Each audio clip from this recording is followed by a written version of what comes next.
श्री कृष्ण कन्हैया लाल की जय। श्री निजानंद स्वामी की जय। श्री प्राणनाथ प्यारे की जय। महामत कहे बोलू कमे अरश मसाला ले दरगाही रूहन को सुख असल देने के सुख असल देने के। श्री कृष्ण कन्हैया लाल की। 12वें प्रकरण में श्री राज्य के स्कंद प्रदेश, कंठ, मुखारविंद, भुजाएं, इन सब का वर्णन किया है। आरंभ में कुछ चौपाइयाँ मंगलाचरण की है, तो उसके बाद में विस्तृत वर्णन किया है। मुख मेरे महबूब का रंगाती उज्जवल गुलाल। कहते हैं मेरे महबूब प्रियतम परमात्मा का मुखारविंद उज्ज्वल और गुलाबी रंग का है। गुलाबी रंग में भी उज्ज्वल प्रकार का इस प्रकार का इस रंग का मुखारविंद है। क्यों कहूँ सलू की नाजुकी, उसके सलू की सुंदरता और नाजुकी कोमलता, उसके विषय में क्या वर्णन करें। नूर तजल्ली नूर जमाल, ये पूर्ण ब्रह्म परमात्मा का देदीप्यमान प्रकाश सौंदर्य का यह पुंजई है, इस प्रकार से कहना चाह रहे हैं। बड़ा सुंदर है, इसमें बड़ा कोमल है। बाहें मेरे मासूक की प्यारी लगे मेरी रूह। मेरे मासूक मेरे प्रियतम स्वामी, उनकी बाहें भुजाएं प्यारी लगी मेरी रूह, मेरे आत्मा को बहुत प्रिय लगती है। हक हुक्म यूँ कहावत सो वाही जाने हक रूह। श्री राज्य के आदेश से ही ये पता चलता है कि वो कहलाता है कि जो पूर्ण ब्रह्म परमात्मा की अंगनाएं हैं, उनको ही इस बात की समझ पड़ती है। अंग रंग सलु की सुभान की चकलाई उज्जवल गौर। पूर्ण ब्रह्म परमात्मा के अंगों की सुंदरता, उनका रंग, वो चकलाई तो भी सुंदरता के लिए ही है। उज्ज्वल गौर, वो लालिमा भी है और उज्ज्वल गौर वर्ण है। नाम सुनत इन अंग के। अब एक एक अंग, ये तो मुखारविंद में पूरा पूरा आ जाता है, उसके सब अंग आएंगे। इन अंगों का नाम सुनते ही जीवरा न हो चूर चूर। ये जीव है और टुकड़े टुकड़े हो जाने चाहिए, क्यों नहीं होता है। तो कहने का तात्पर्य घायल हो जाना चाहिए। तो ये सुन करके बस दुनिया के तरफ में उसका कुछ ध्यान ही नहीं होना चाहिए, इसी के चिंतन में वो मग्न रह जाए। ए छवि अंगारस के ज्योत अंग कमूरत। ये छवि है अंगारस के, परमधाम के अंगों की छवि है। ये आकृति है परमधाम के अंगों की है, ये दुनिया के अंगों की नहीं है। ज्योत अंग कमूरत, अक्षरातीत धाम धनी की आकृति उनके अंग और उनकी ज्योति है, उनके स्वरूप की। एक कहने में आवे क्यों कर, शब्दों के द्वारा इनको बताया नहीं जा सकता। जो कही अमरद सूरत, बस इसलिए इनके लिए कह दिया कि ये किशोर स्वरूप हैं, बस इतना कह दिया, उससे आगे बता नहीं पाए। अभी उनका आदेश है इसलिए इतना बता रहे हैं, पहले उतना ही आदेश था। खबे देत दो खूबियाँ रूह देख देख होए खुशहाल। ये स्कंद प्रदेश है, तो खब्बा का अंत कहते हैं, ये स्कंद प्रदेश दोनों तरफ का। देत दो खूबियाँ, दो खूबी देता है, तो दोनों तरफ दिखते हैं ना, इसलिए दो विशेषताएं। रूह देख देख वही खुशहाल है, इनको देख देख करके भी आत्मा बड़ी प्रसन्न होती है। जो नेक आवे अरस की लज्जत, जिसको भी परमधाम का थोड़ा सा भी स्वाद प्राप्त हो ना, आनंद, परमधाम के आनंद का, किसी ने उसने चख भी लिया हो तो रोम रोम लगे रूह भाल। तो आत्मा को के रोम रोम में मानो भाले चुभ रहे हों, इस तरह से लगेगा। तो इसको ये भाले चुभने से तो पीड़ा होती है, तो जब तक ये नहीं दिखाई देंगे, ये स्वरूप, इन अंगों के दर्शन नहीं होंगे, तब तक उसको पीड़ा होगी। तो ये इनके दर्शन होते ही आनंद का अनुभव होगा। खबे मच्छे कोनियाँ और कलाइयाँ कांडन। तो खबे ये स्कंद प्रदेश, उसके बाद में ये पूरे भुजा, तो इनको वो उसमें बोलते हैं। तो फिर भी तो ये मच्छे कहने से तो यहाँ से यहाँ कोनी तक का भाग, और कोनियाँ फिर ये कोना, और कलाइयाँ कांडन तो कलाई का भाग है, और ये तो यहाँ का ये मणिबंध इनका भाग है। पहुँचे हथेली अंगूरी, पहुँचा करपृष्ठ और हथेली करतल, और अंगुलियाँ नूर क्यों कहूँ नखन और नख, इन सब की शोभा, इनसे निकलने वाला प्रकाश, इसकी क्या बात करें। प्रकाश के माध्यम से पता चलता है कि ये नख हैं, ये अंगुलियां हैं, तो ये हथेली की तरफ का भाग है, ये पीछे का भाग है।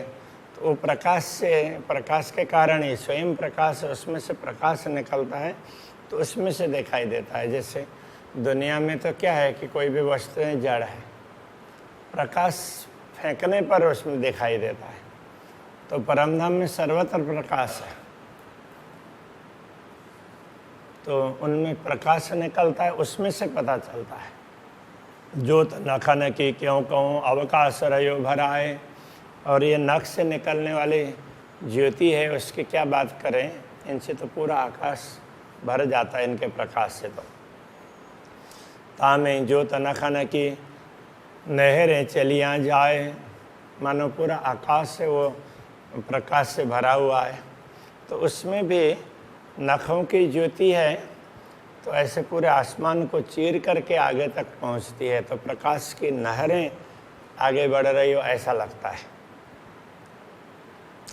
ज्यों ज्यों हाथ की अंगुली होता है चलवन, जैसे हाथ की अंगुलियों का चलाना हलन चलन होगा, त्यों त्यों नख ज्योत आकाश में नहरें चीर चली रोशन। तो जैसे जैसे चलाते हैं उस प्रकार से वहाँ से नहरें निकल रही हो प्रकाश की, और पूरे आसमान को चीर करके जा रही हो ऐसा लगता है।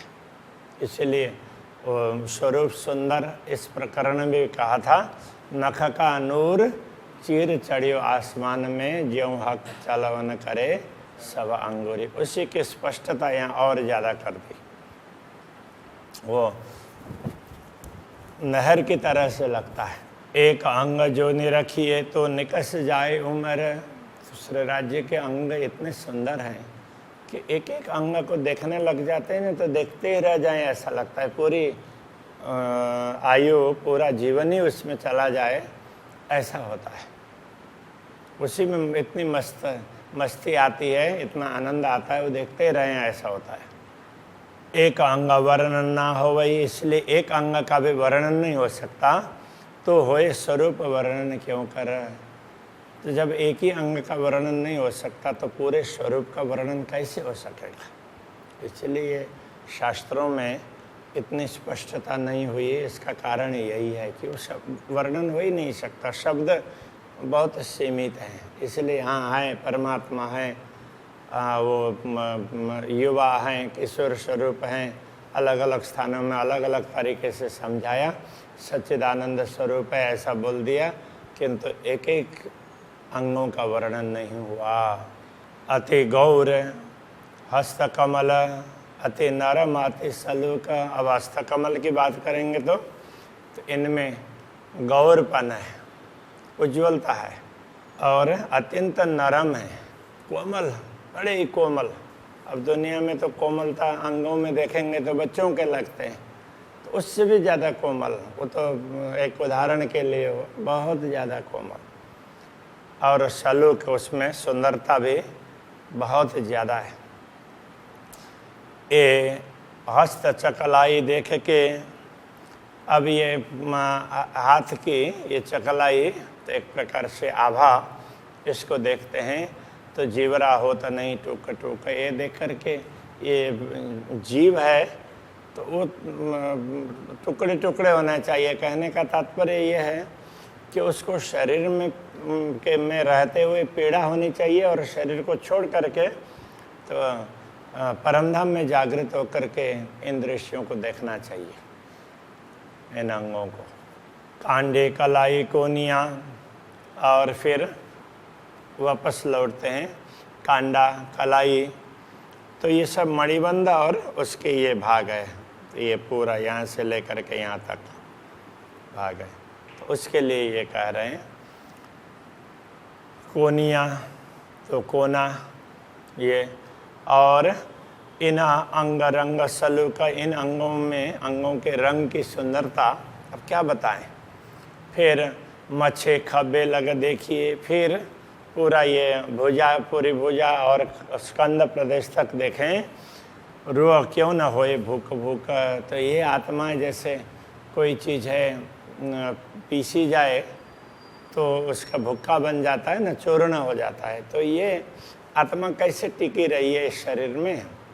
तो इससे तो ये तो चूर्ण हो जाना चाहिए, और फिर आत्मा तो परमधाम में जागृत हो जाना चाहिए, तो ये कहना चाह रहे हैं। ये अंग सारे रस भरे सब संदो संद ऐसे का, ये सारे अंग अक्षरातीत के रस से परिपूर्ण है। अब कौन सा रस है? सब संदो संद, इसके पूरे जोड़ जोड़ में, रोम रोम में ये प्रेम है, प्रेम का रस भरा हुआ है। सहु रखिए जीवरा उड़े, यदि इस पर विवेक से समझ लेते हैं तो ये जीव है, शरीर में नहीं रह पाएगा तो उड़ जाएगा। अरस अंग वाहिदतः, तो ये जीव क्या है? मूल रूप से तो परमधाम का अंग है।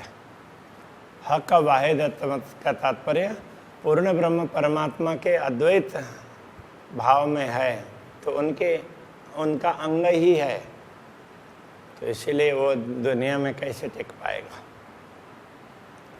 जीवरा न समझे अर्श को, ना सौर करे वाहिदत्त, वैसे ये जीव सामान्य रूप से न परमधाम को समझता है, न अद्वैत भाव को की समझ है उसके पास। रुएं भूल गई लाड़ लज्जत, इसलिए ये आत्मा पूर्ण ब्रह्म परमात्मा के लाड़, उनके प्रेम, उनका दुलार, उसकी लज्जत का तात्पर्य होता है स्वाद, उसके आस्वादन को भूल गई। कितना प्रेम है अक्षरातीत धामधनी का, वो हमारे ऊपर कितना प्रेम करते हैं, वो भाव भूल गई ब्रह्मात्मा। ना सुधर निश्वत, उसको ये भी ख्याल नहीं रहा कि हमारा संबंध अक्षरातीत से इस प्रकार है, अंग अंगी भाव का संबंध है, ये भी वो भूल गई। तो इतना कह करके ये मंगलाचरण पूर्ण कर देते हैं। अब कहूँ कंठ शोभा मुख की, अब कंठ और मुखारविंद की शोभा का वर्णन करते हैं, और इसका सबों अंग और सब अंगों का, अंग प्रत्यंगों का प्रेम। आशिक दिल छवि चुभ रही मासुक रूप रस रंग, अनुरागिनी आत्मा के दिल में पूर्ण ब्रह्म परमात्मा की दिव्य छवि वो अंकित हो जाती है। मासुक रूप रस रंगा, उन मासुक प्रियतम परमात्मा का स्वरूप, और पूरा वो रसपूर्ण स्वरूप है, और वो प्रेम रस से ही रंगा हुआ ऐसा प्रेम पूर्ण स्वरूप है पूर्ण ब्रह्म परमात्मा का। वो अनुरागिनी आत्मा के हृदय में सदैव अंकित रहता है, इसलिए अब उसका थोड़ा सा वर्णन करते हैं। ये कहना चाह रहे हैं, ये जो कोमलता कंठ की क्यों कहूँ चकलाई गौर, ये जो कंठ की कोमलता है और उसमें जो उज्ज्वलता है ना, उसकी चमक है, तो वो कैसी है? गौर वर्ण में चमक है। वैसे तो हर वर्ण में चमक होता है, हर रंग में भी चमक होता है। तो जैसे अभी बोलते हैं ना शाइनिंग वाला और डल, ऐसा बोलते हैं। तो ये यहाँ चमक की बात कर रहे हैं। नेक कया जात ख्वाब में जो हक दिया सहूर। पूर्ण ब्रह्म परमात्मा के अंग का थोड़ा सा वर्णन किया गया है इस दुनिया में। वो भी पूर्ण ब्रह्म परमात्मा ने समझ दी है, विवेक दिया, ज्ञान दिया, तभी ये सब वर्णन हो रहा है। गौर के त्यों मुख से सो देख के अंग इत का। यदि मैं मुंह से ये गौर वर्ण कह रहा हूँ, ये यहाँ दुनिया के अंगों को देख करके, दुनिया को देख करके अभी क्या बताया जाए, तो इस हिसाब से ये देख करके बताया है। ए जुवा दृष्ट तफना की, बताने वाली जुवा ये भी दुनिया की है, नश्वर है। और दृष्टि है देखने वाली, ये भी नश्वर है। शोभा क्यों कहे कंठ बका, और अक्षराते धांधनी का कंठ है वो अखंड है, उनकी शोभा का वर्णन ये जिह्वा कैसे कर सके।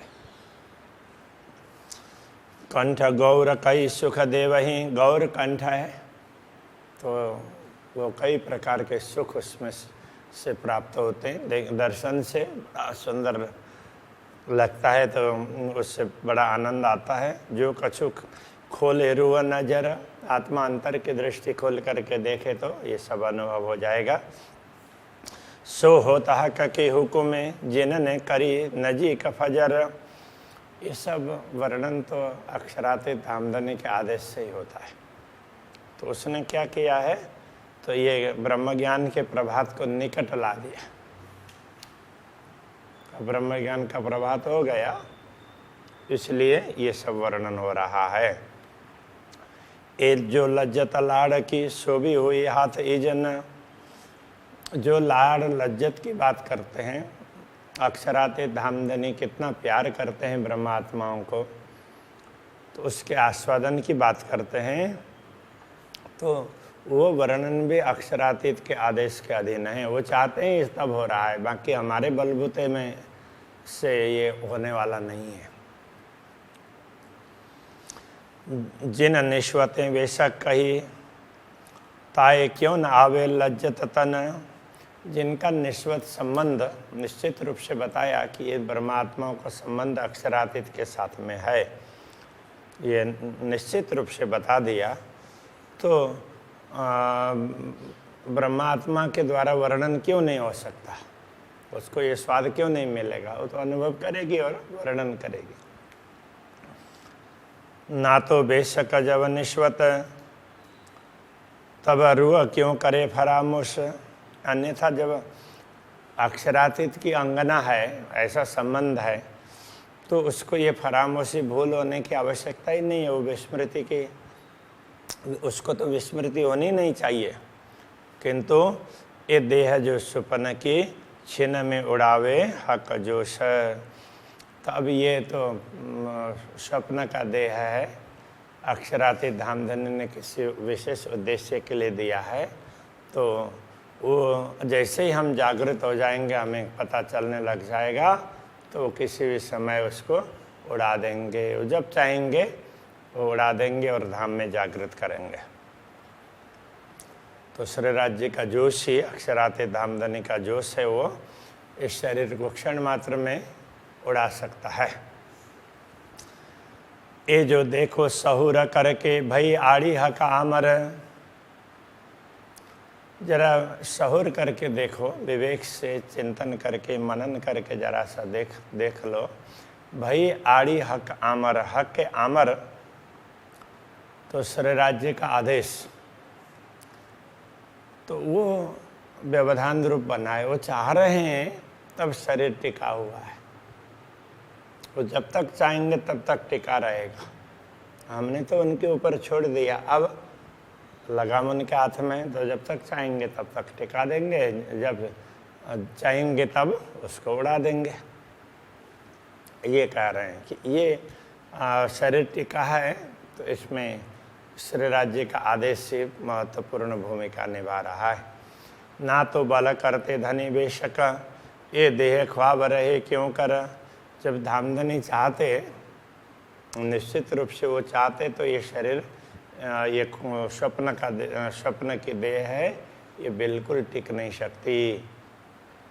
प्रीत रीत इश्क की, इश्क ही सहज स्नेह। श्री राज्य की प्रीत की रीत है वो प्रेम की ही है, और सहज स्नेह, स्नेह वो सब प्रेम ही है। निस्दिन वसत इश्क, नख सिख भीजे सब देह। नहीं तो क्या है, ये कहना चाह रहे हैं कि देखो, नहीं तो ये आत्मा है, रात दिन उनके प्रेम में ही तो मस्त रह रही है। तो इसमें रात दिन प्रेम ही रहता है। और नख से का बीजे सब दिया, नख से लेकर के शिखा पर्यंत पूरा शरीर प्रेम से भीगा हुआ है, आप्लावित है। भव भ्रुकुटी पल पापन, मुस्कत लवन नीलवट। भव है, भ्रुकुटी है, और पल पापन, पलक आंख बंद होना, और पापन बोलते हैं ये उसको आँख की, ये वो जब पकती है, जब बंद होता है तो वो पर्दा, उसको पापन बोलते हैं। मुस्कत लवनी नीलाट, जब मुस्कान करते हैं तो उस समय ये ललाट की भी शोभा बढ़ती है। तो लवने कई स्थानों पर तो कान के आसपास का अंग की बात कही है, किंतु डिक्शनरी में देखा तो कहीं भी इसका ये अर्थ नहीं आया। तो मुझे लगा कि ये लावण्य के लिए लवन शब्द का प्रयोग किया होगा, तो लावण्य शब्द मिलता है। तो इसमें अर्थ भी लगता है कि जब हंसते हैं तो ललाट की भी शोभा बढ़ती है ना, उसके अलग प्रकार की शोभा बढ़ती है। इन्हीं विधा जब मुख निरखिए, इस प्रकार जब पूरे मुखारविंद का दर्शन करते हैं तो तब खुले हृदय के पट, तब हृदय के पट खुल जाएंगे। छब फब नहीं एक भांत की, श्रवण गाल मुस्कत। छवि, फबना मतलब अच्छा लगना, तो छवि की जो शोभा है वो अलग प्रकार की शोभा है पूरी छवि की। और श्रवण गाल मुस्कत, जब मुस्कुराते हैं तो उस समय ये गाल है श्रवण इंद्रिय की ओर जाता है। ऐसे हंसते हैं तो इधर ही की ओर शो करता है ना, तब भी बड़ा अच्छा लगता है। लाल अधर मुख नासिका, उस समय लाल अधर मुख नासिका। जानो गौर हरवटी हंसता, तो मानो हंसते हैं तो केवल मुँह ही हंसता है, ऐसा नहीं है कि वो पूरा वो गाल भी कान की ओर चला जाता है, और वो अधर है, नासिका है, मुंह है, और ये हरवटी चिबुक, ये सारे के सारे हंस रहे हैं, ऐसा लगता है। सब में असर होता है ना। तो इतनी सुंदरता इस श्री राज्य के मुस्कान में है। तो इस प्रकार से वर्णन कर रहे हैं। अभी के प्रसंग को यहीं रखते हैं। श्री कृष्ण कन्हैया लाल की।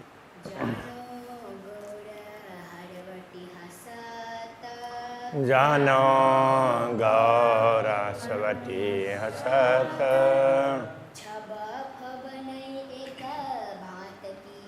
छब फब नहीं एक भांत की। श्रवण गाल मुस्कत,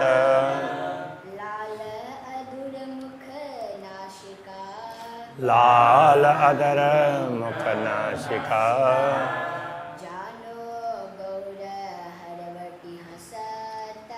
जानो गौर हरवटी हंसत,